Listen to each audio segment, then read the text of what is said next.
zanimiv referat. Zdaj bi pa, kljub temu, da smo bili samo 4 referenti, smo vsaj nekaj segli čas. Malo, ne.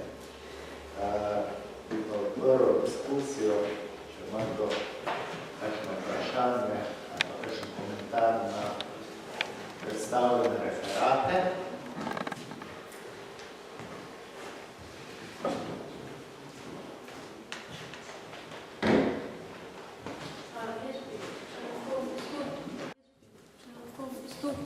Vprašanje ali pa komentarja potrošnega razlago doktorici Češ.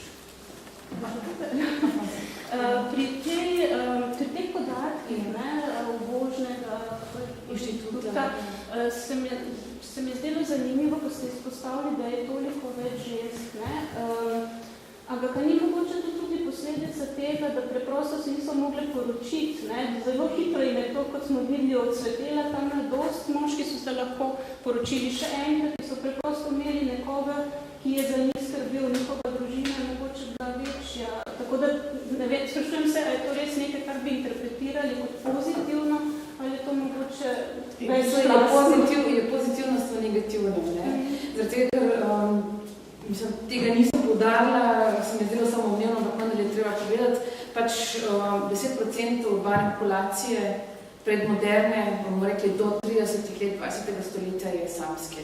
Praviloma ženske, praviloma so to dekle.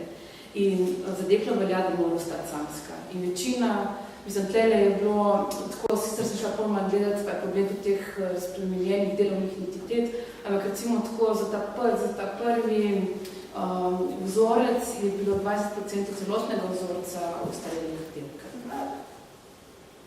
Tako da to je problem urbanega prostora, problem in hkrati in klic k solidarnosti, ki ni solidarnost znotraj družine, ker družine ni, ker to so večinoma priseljene ženske, priseljene v svojih mladih letih, lahko v svojih najstniških letih, nek sprehod v to poslovsko dobo bil tam 12 do 14 let in to mestno okolje čuti neko družbeno odgovornost teh žensk, da jim priskrbi najprej neko začasno delo, ker so še delovno sposobne v sicer omejenem, pa ima zmanjšeno obsegu in potem neko skrbno v starosti.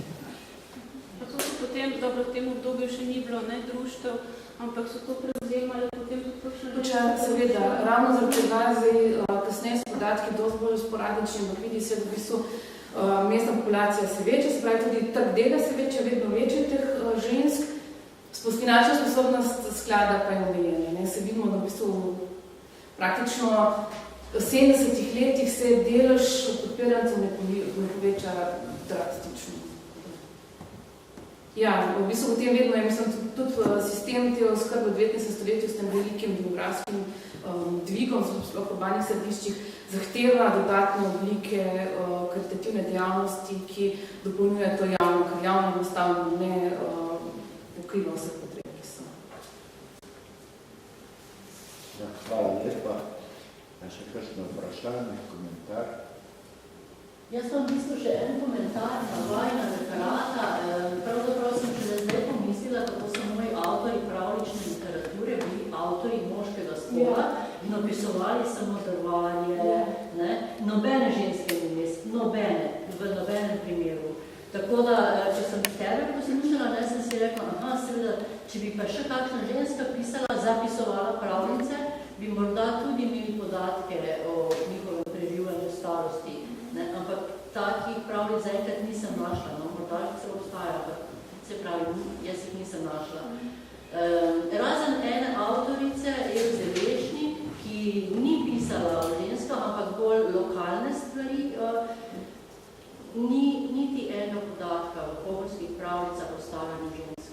Samo drvaji, ostareli, samski, moški, pijanci, invalidi in tako naprej. Ženske so popolnoma odsotne iz te pravlične literature. Razen to kakšna čarovnica, ne? Ja, tudi to ne. Tudi to ne. Ničesar. Tudi v smislu, da bi bila recimo nabiralka zelišča, karkoli. Ne, odsotne so, ne obstajajo. Tako da to mi je bilo zanimivo, mislim, kot paralela. To sem šla zdaj pomislila. Moram vključiti v referat kasneje. Kaj zanimivo bi videti recimo teh, koliko je ostalo samskih žensk, da so imeli tega, da so imeli te kmetije neko dodatno delovno silo ali nekakšnega spola.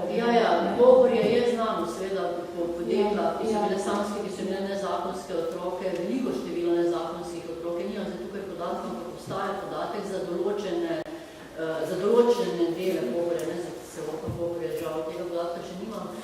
Sveda, tako kot si rekla, dekle se niso poročile, hodile so od kmeta do kmeta, otroke so vlekle seboj ali pa so morali izdelati drugam.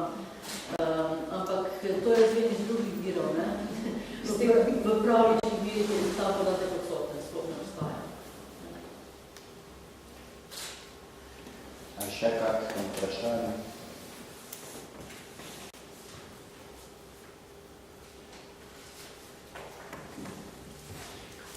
Ja, če ni, potem je pa točno 10 čez 11 po delo